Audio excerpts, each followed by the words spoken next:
عزیز طلباء، السلام علیکم ورحمۃ اللہ وبرکاتہ۔ آج ہم دو قومی نظریے کے بارے میں پڑھیں گے کہ دو قومی نظریے سے مراد کیا ہے۔ دو قومی نظریے سے مراد یہ ہے کہ بر صغیر پاک و ہند میں دو بڑی قومیں ہندو اور مسلمان آباد ہیں۔ یہ دونوں قومیں صدیوں تک ایک دوسرے کے ساتھ رہنے کے باوجود آپس میں گھل مل نہ سکیں۔ دو قومی نظریے کی بنیاد مسلمانوں کا علیحدہ تشخص ہے۔ یعنی دو قومی نظریے سے مراد یہ ہے کہ بر صغیر پاک و ہند میں دو بڑی قومیں آباد تھیں، ایک ہندو اور ایک مسلمان۔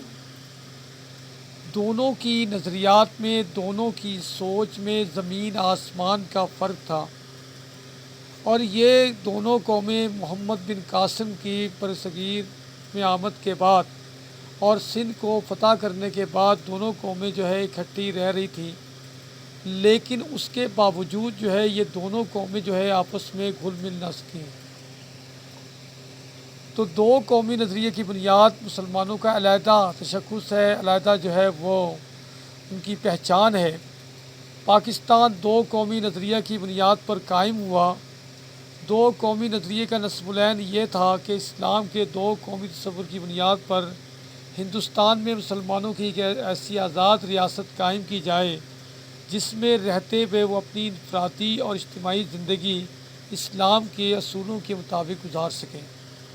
تو کہنے کا مطلب یہ ہے کہ دو قومی نظریے کی بنیاد پر یہ جو نظریہ تھا، اسی نظریے کی بنیاد پر پاکستان بنا تھا، اور اس کا مقصد یہ تھا کہ ایک ایسی ریاست قائم کی جائے جس میں رہتے ہوئے مسلمان اپنی انفرادی اور اجتماعی زندگی وہ اسلام کی اصولوں کے مطابق گزار سکیں، اسلامی قوانین کے مطابق گزار سکیں، جہاں پر وہ آزاد فضاؤں میں رہ سکیں، جہاں پر اپنی عبادات کر سکیں، جہاں پر اپنی مرضی کے مطابق زندگی گزار سکیں۔ تو یہ دو قومی نظریے کی بنیاد ہے جس کی بنیاد پر پاکستان قائم ہوا تھا۔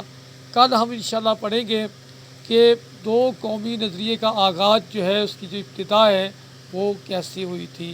امید ہے کہ آپ یہ سبق اچھی طرح وہ یاد کریں گے۔